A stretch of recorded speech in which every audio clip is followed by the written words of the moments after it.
Bună dimineața și bine v-am găsit pe Startup.ro, un nou interviu, unul despre ecosistemul de startup-uri din Europa Centrală și de Est. Astăzi vom discuta cu Rumen Iliev, partner la Launchub, care tocmai au anunțat încheierea unui fond de 74 de milioane de euro, al doilea lor fond, care va fi folosit pentru investiții în regiune. Iar acum, pentru interviu, vom trece în engleză. And I'm switching to English. Rumen, nice to have you here at Startup.ro, and good morning.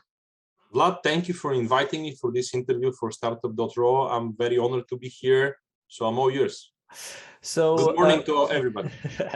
So as I mentioned, Launchub Ventures managed to secure 74 million euros for your second fund. The initial target was 70 million euros. Let's talk about the key points that attracted partners and investors alongside for this fund that will be active in the next few years in the region. Yeah. Maybe very small correction. You know, if you count one, two, three, this will be our third fund. But no, you're not mistaken. Look, we do present it as our second fund, and we call the first fund a beta. Yeah. So the first fund was just 9 million euro that we invest across Southeast Europe, also in Romania. But it was so small that we call it a fund beta. So yeah, that's our second fund. You know, if you like, a second proper seed fund. 74 million, a bit oversubscribed. Obviously, there is a lot of money in the market, already perceiving venture capital as asset class. So when we started fundraising, we were very much concerned that we won't be able to make it to our target, to 70 million. So back then, I think this abundance of money was not so visible. Nowadays it's really easy. I was surprised, actually. We had to cut at one point the fundraising, and people were still calling. They're like, can we participate? Now, with the current setting, what we are most proud of are the fact that we have eight of our portfolio company founders. There are more founders, but basically 8 of the exited companies founder participating in this fund. So with the very few exception of the founders that exited for too small amounts to consider this asset class, we are very honored to have our portfolio company reinvesting at Launchub. So this gives us a lot of confidence that we are doing something meaningful, at least for the founders, right? And then, of course, we have European Investment Fund, and we have international financial corporations, and the rest of the money are private. So most of the money comes from private sources, international and Bulgarian, mostly from IT. So there is a lot of interest nowadays to VC, and you can see this. You can see funds raising every day. So it's becoming extremely competitive industry nowadays. So yeah, I think I'm living in this textbook story, because I studied economics. This my background is finance. So everybody that study economics know the story of a market achieving extraordinary or excessive returns, and then you have new companies entering the market until the market normalizes, you know, and then you see companies exiting the market. So we're living this now, unfortunately, in the VC. So actually, basically, you closed this circle of life in the startup world. A founder exits the startups, then goes into the investment area to help others and to grow the ecosystem. Next to our founders, I'll say that probably, a significant portion of the private money comes from founders, actually, from founders who exit company. Sometimes they were not our investments, but yes, we see for the first time this circle of exited founders actually investing back into the ecosystem through various sources, angel investments, funds, and so on. So, but yeah, we're very, very enthusiastic about this new trend. You mentioned that you feared that you wouldn't reach your target at the beginning. When have you started the fundraising? And it's been a long process. So we started about 2.5, 3 years ago. We closed the first closing this year, at the beginning of the year. So it took us about 2 years to fundraise. But 3 years ago, this was a different market. It was not what it is today. We will get to that, the evolution of the ecosystem, but sticking to the objective for this fund in the next years. Tell me more about the types of investment you are planning on doing, and maybe the verticals you want to invest in. All right. So Launchub as a fund is a regional. by design, if you like. So we said, okay, we're gonna support the founders from Southeast Europe to grow and to raise their next round internationally, to open their businesses and accelerate their growth, to open their businesses in big hubs, in markets where they're closer to their customers. As opportunity, what we do is we invest in seed, so this early stage investment. Now we define seed everything between 300,000, if you like, to 4 million. So this is for a seed. Based on our previous experience with Fund Beta and Fund 1, what we have seen is that the East European or Southeast European founders raise less money than they actually need to reach a meaningful Series A milestones. And what is happening now in the industry is that Series A are usually 10 millions plus nowadays. And so to reach this goal, however, you need to prove significant traction or to pursue a huge market opportunity in billions or not, if not tens of billions, right? Which opportunity is rarely visible at the beginning, or even if it's visible, the East European traction, the East European founders traction is delayed by the fact that they need to enter a foreign market, usually US or UK. They need to open a sales office there. They need to hire people, right? It's a foreign market. They're going to make mistakes. These mistakes are costly. So our vision with Launchub, based on what we have seen with our previous funds, where we had bridge round after bridge round before they're reaching Series A, and believe me, we are very proud that from the 16 companies in Fund 1, half of them reached Series A. Nowadays, we thought it's like 40% because one of the Series A's was just 3 million. Now we call it more like a seed now. But half of the fund was actually successful in reaching significant milestone.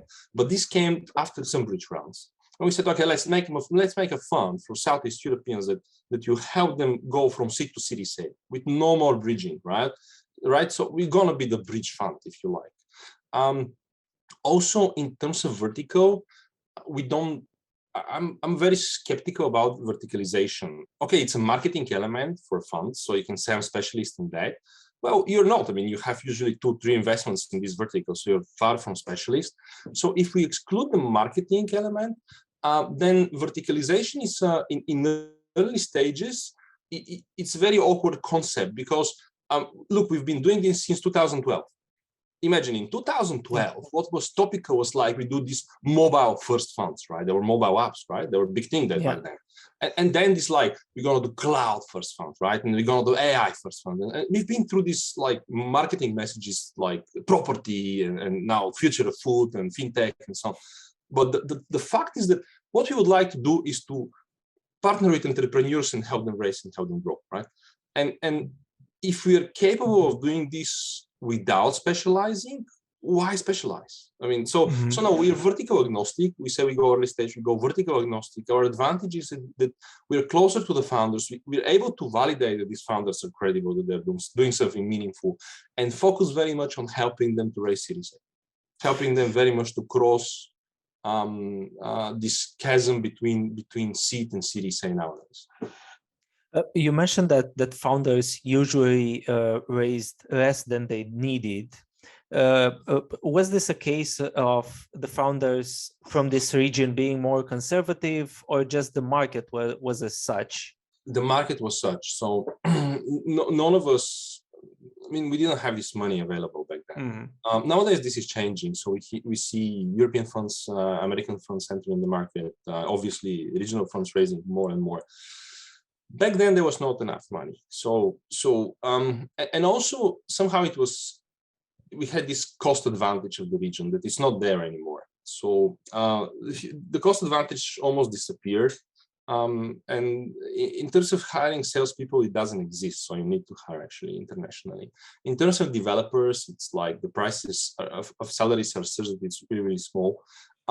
So in order to achieve milestone with this delay of starting far from your customers, actually, this gap is quite visible still. And it's always been that. Before, it was because that we didn't have money in the region.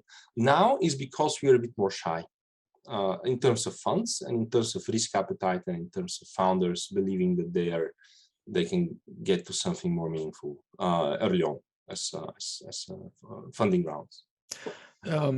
You already mentioned that your approach is a regional one.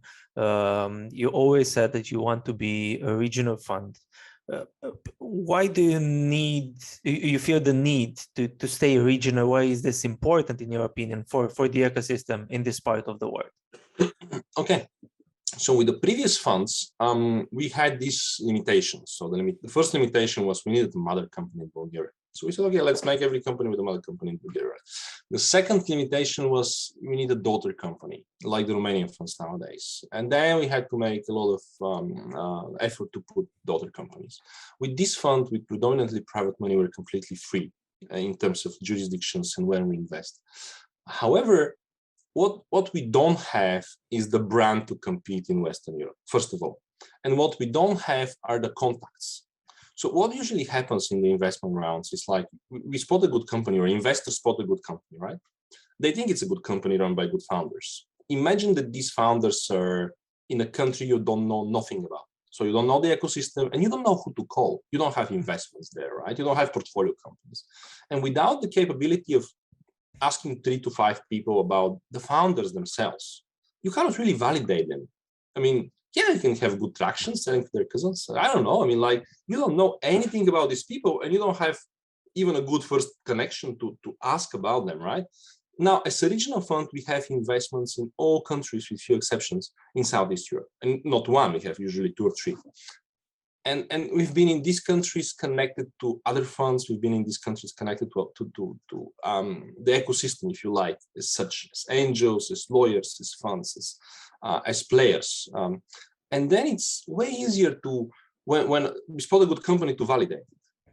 And it's way more difficult to do this in Central Europe. So that's why we said we're gonna co-invest or lead Southeast Europe.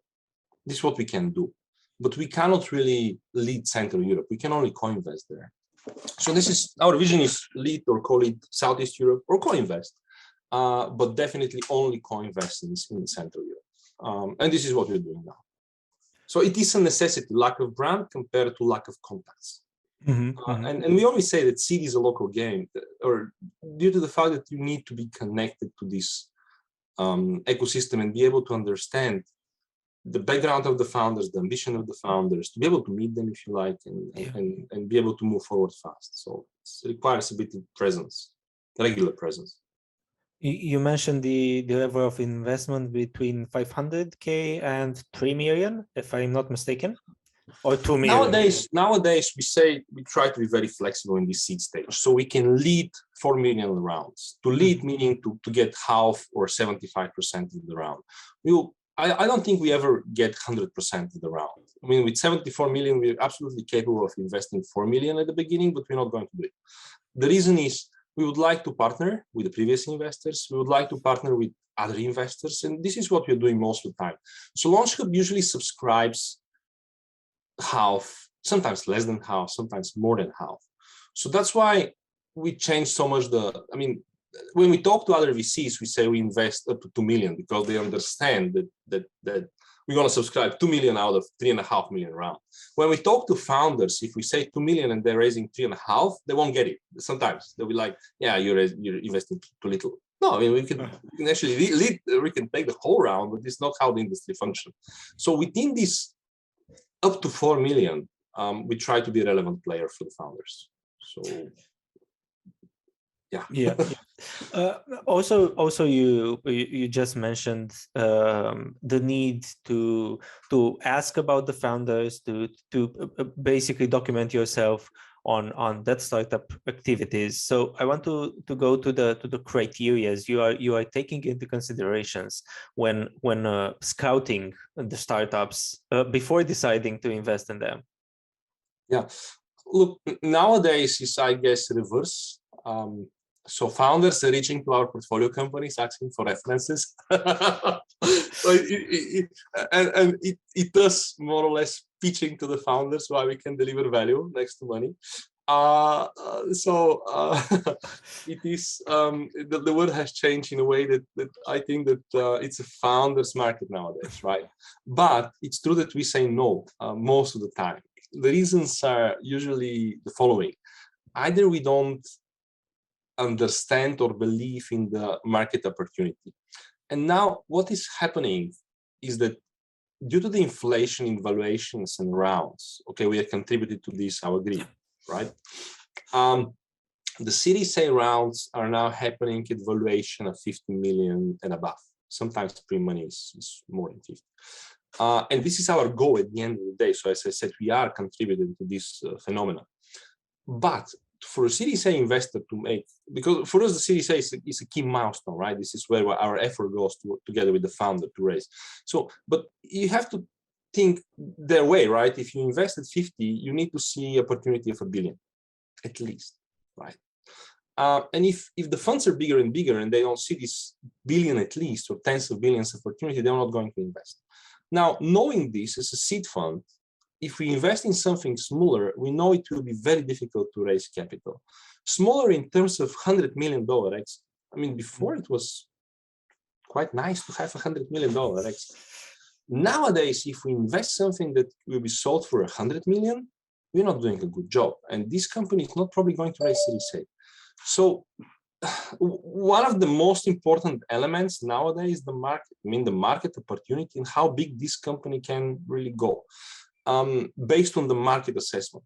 And that's an unfortunate phenomenon for the founders. So we live in this founders-driven investment world, but it's not for everyone. So if somebody is pursuing a lesser opportunity, it will be very difficult to raise. And they'll make excellent business. I mean, they'll make multi-million-dollar business. And although venture funds will be, sorry, we can't. The fund economics doesn't work this way. Now, so one of the criteria happen to be simply this market opportunity. The second is timing. So the second is really, is it too early, is it too late, is it the right time to attack this market? If it's usually the startup in Southeast Europe are attacking markets that are already too late. Too late in terms of competition, too late in terms of market development and players. And when we are attacking already a market category where there are several leaders already registered, if you like, by Gartner, Forrester, and so on, it's not so easy to compete. I mean, although the products are usually better, they have to be many, many times better to be able to have a shot on this market. And to have this product maturity, it requires lots of effort and development. To be early, this is also another mistake we've done in the past. Sometimes we see a technology and we say this technology will present a great opportunity, but it's only a technology at this point. It's not ready yet to be productified, to made into a product or in a business what we really want. So we don't really look to invest in technology or a product per se. We would like to invest in a business, in something that will really be business. So timing is really important, not to be too late or too early. And this takes a lot of internal discussions, usually because it's a guessing. I mean, it's educated guessing, if you like, but we don't know. And as I said, the team is kind of a way easier for us as a regional fund to validate and to see if they're credible or not. So this doesn't come so hard. But the market opportunity assessment and the timing is really difficult sometimes. And I think that timing is a bit different in this region, because you mentioned the difficulties of building something global from here. Yes. If you are in a bigger market, it takes longer. It takes a bit longer due to lack of contacts, network, and sometimes what we look in the team, not sometimes, but most of the times, what we look in the team is ambition. If they don't have this big ambition and big drive to move fast, most probably they'll be late. So either they have to be extremely ambitious people, or making it out of the region will be very difficult. You mentioned about the bridge investments in the past, but also I know that you want to keep some of the fund for follow-up investments in companies from your portfolio right now. Tell me more about the strategy for them. We try to do concentrated strategy, meaning we try to reserve more than half of the fund for follow-on. There are usually two strategies. Either you invest in a large number of companies and you don't reserve so much reserves, or you invest less and then you try to follow on multiple rounds. So this is what we do. We realize that sometimes companies struggle to fundraise simply because of external factors. So for example, COVID, right? And you have few months of no funding, actually. And in these extreme cases, the companies need a reliable partner who can support them, even investing without other people in its own portfolio. And then we have Series A and Series B happening more and more often in larger amounts. And this requires larger pro rata participation. And first, this is the most important factor. So we don't really care about downside protection. It's meaningless.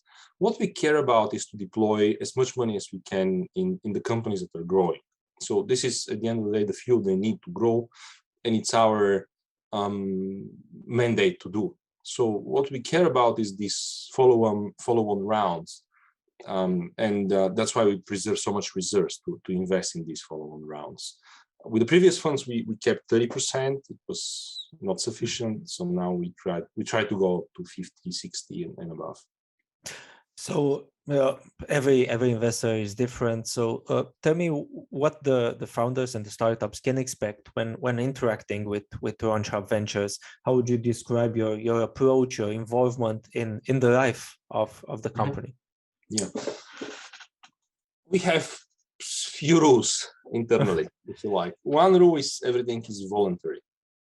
So engagement depends on the founders. We don't force engagement in any way.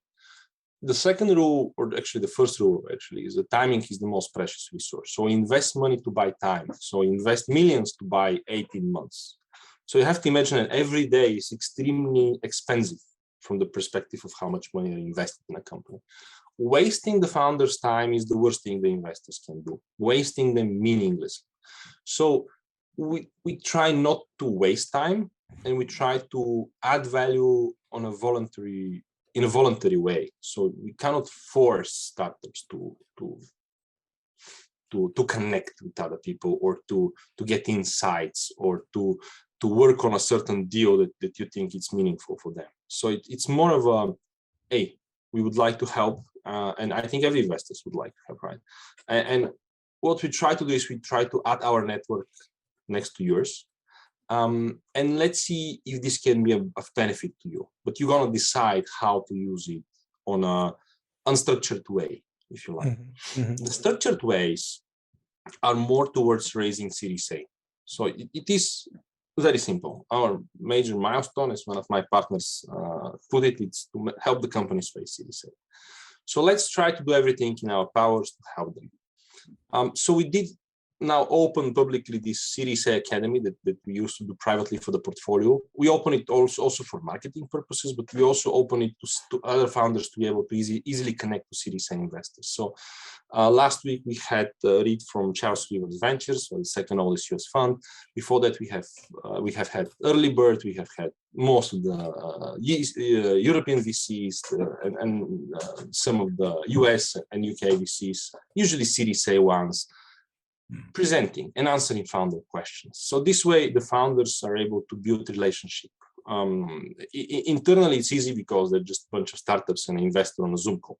So it's very easy to connect. We realized that about half of the Series A investment rounds happen through this type of very gentle introductions, if you like, early on.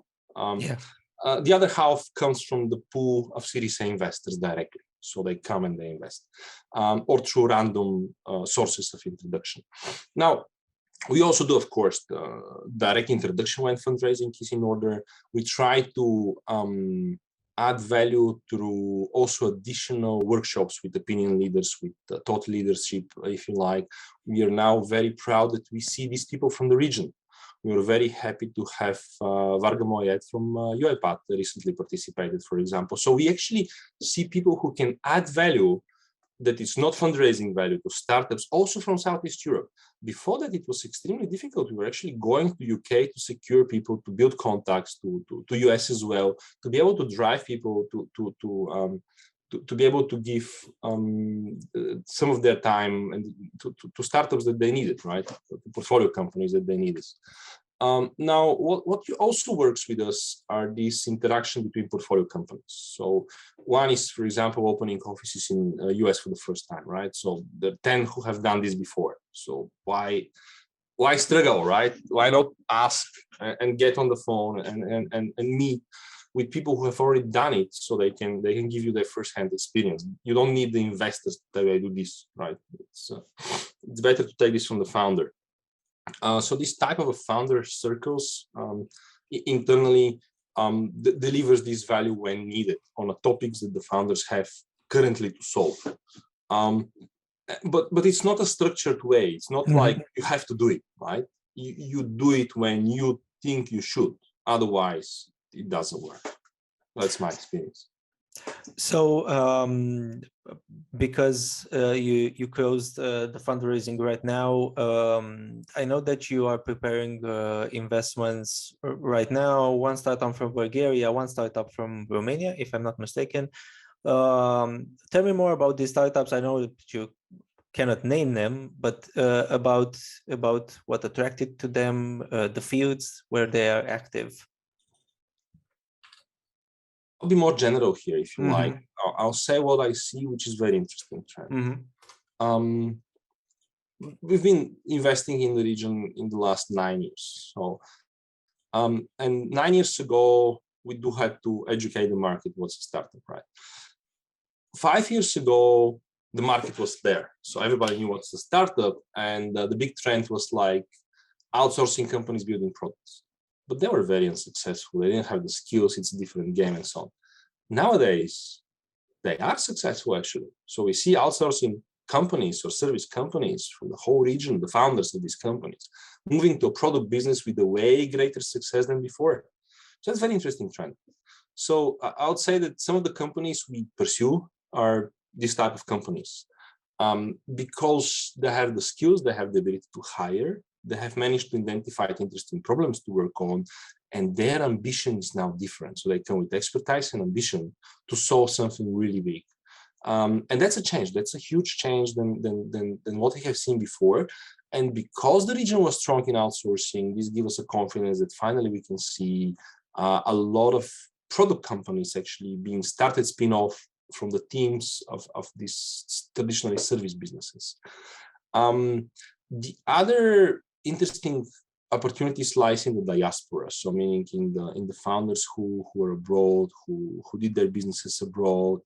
So we are very strong in Bulgarian diaspora and in diaspora a few other countries in Southeast Europe. We're not strong in the Romanian diaspora, so we don't have this past history of investing and being connected with them. We're trying, obviously, but this presents interesting opportunity. So these are the types of businesses that you see when announced from us nowadays. Yeah, and also not last but actually very important channel are local investors. So local investors were not present back then, and now we try to be follow-on investors in some of their portfolio companies. So they do excellent job. And now we see that they're trusted and respected by the local community. So working with them makes a lot of sense. Because we are almost reaching the end of our interview, talking a bit about previous investments. One startup that everybody here in Romania knows is Fintechos from your portfolio. So let's talk a bit about what you saw in them in that moment when you decided to invest in Fintechos, because they went on to the Series Z, a solid Series Z, and with a global approach. They went. The last funding was Series B. Series B, yeah. Sorry. And we were happy to participate on all their fundings. Look, it's I guess the very typical example of what I generalized before. So we see this ambition, amazing ambition in founders with experience who have done other businesses that haven't been so much of, in this case, it's a product, but who are actually coming with this previous know-how, if you like, about a big and unsolved problem. At the beginning, actually, we passed. So when we first met them, we passed. Our decision-making is not ideal. We've done mistakes. This is typical. Yeah. Yeah. So I did want to invest. I didn't manage to persuade the rest of my team. And now we changed that. So now we said, okay, if somebody would like to invest, it's a one-person decision at the end of the day. There is no one putting a veto. You live with the consequences. But back then we were more consensual seeking internally. So we did pass. Their first customer was actually in Bulgaria. So it was very easy to validate them. I had the pleasure to meet Theo or Doru, actually in the UiPath headquarters. Before UiPath was a unicorn, they had an event in which we were both guests. So I was extremely impressed by his knowledge, by his ambition and his background. And I said, this will be interesting. This will be really a founder that has this founder market fit that I would love to invest. But there was just one customer in banking, right? And in banking, you have this notion it's really painful. It's a slow sales cycle, you know, this is the banks in the past. And my partners were very concerned that this will just take ages to scale. It didn't actually. It took them a few months to raise from 10 to 70K MRR, and you're like, "Well, that's impressive, right? So let's invest." And then we were at the end of the fund one, or the first after beta, and we're like, "Okay, we don't have a gunpowder, so what are we gonna do?" And then we said, okay, let's raise money for the new fund and put it in this deal. Let's put a small amount and then just secure a participation. I mean, it's a great deal.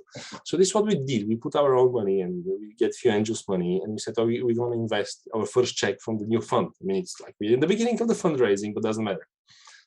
So at the end of this previous fund, at the beginning of this new one, we actually participated together with Gapminder in their seed round, right? And since then, we remain friends and hopefully partners up to Series B. I feel that now we are less relevant to them because at Series B the challenges are different and the company is growing in such a tremendous pace that seed investors have done most of their job, right? Yeah. In their Series A, I think together with Gapminder we were good investors to them because we were way faster. So we did bridging, to be honest. We did internal bridging with Gap because we didn't want the company we wanted the company to be stepping on the gas constantly. So even before the Series A happened, we did a bridge. Before the Series B happened, we did a bridge. On the same conditions, just to help them to have money up front. I think we were helpful in attracting, on working all together, the seed investors to bring the Series A investors in this company, persuading them. It took a bit of a time back then to get the message to the Series A investors, although OTB were very, very, very fast in committing. And then the same happened at the Series B. So actually we all put resources together with the Series A investor and the founders. Of course, the founders bear the most of the work to attract the Series B. I think one of our investors I've seen at one point decided to enter the company, again, with I guess, our introductions and support and persuading them internally that this is a great company to join the next rounds. So as seed investors, I think in terms of fundraising, we were helpful to them. In terms of being there when they need us, we are still trying to be there. I think we can say that they did outgrow us. And I believe that the new investors will be way, way more relevant than we are in the board and in the decision making and in supporting the founders' future. But with Launchub, it's really funny. I still have board meetings with companies I invested 9 years ago who are unexited, and they're still having challenges. They're still there. They're still struggling. They're still hiring, and they're still making mistakes in hires and in product and so on. And they still need, from time to time, to talk to somebody with a larger network and get some advice. So we are still there for them. But I'll tell you that I'm now learning from companies like Fintechos or Series B companies are now. They provide us with the same amount of learning that we need to grow as investors, if you like. So it's this type of relationship. So for the end, just wanted to ask you kind of tapped a bit into it. How did the ecosystem change in the last 2 years because of COVID? I know that people talk about some pluses in the ecosystem for the digital companies, but what are the downsides? if it's not the same place, if you like, if you're just newcomer looking at the Southeast European ecosystem now compared to a few years ago, you won't going to recognize. You're not going to recognize. It's very difficult to say that COVID is good in any way. Yeah. Yes, it did speed up processes. That's good. But in general, it's presenting an issue that we need to get rid of, and then it will get even better. So now we are thinking it's good, but it's not because of COVID. It's good because of our development as people, because of the development of technologies, because of the opportunities are more global. And yes, maybe because we don't know how things would have developed without COVID, this was speed up by the fact that we needed to do everything digitally. But the sooner the COVID is gone, the better for everyone. So we actually, the business will flourish. I mean, it's not going to be, wow, now there is no COVID, so what we're going to do? But the ecosystem has changed so much that now we can simply say there are going to be multiple unicorns from every country in Southeast Europe. And it is such a belief we have, that I'm here to convince anyone who doesn't believe in it. I mean, it is the Southeast European ecosystem nowadays is capable of discovering interesting problems and challenges to solve, and it has the talent to solve them. It doesn't have this cost advantage anymore than before, but it has this connectivity with the Western world that we were lacking before, and then this lack was causing the founders to do copycats or to solve problems that are already solved. This connectivity now better allows for the founders to focus on really meaningful big challenges. So, and this gives me confidence that it will be very successful as an ecosystem. Rumen, thank you very much for the talk, for the details, and I hope to find out more about your new investments at Launchub. Thank you, Vlad. It was a pleasure to be your guest. And I hope that we'll stay in touch and we'll travel more and more to Romania. And thank you very much for everyone who watched us. This interview will be published on startup.io, and also thank you if you listened it as a podcast. Thank you very much.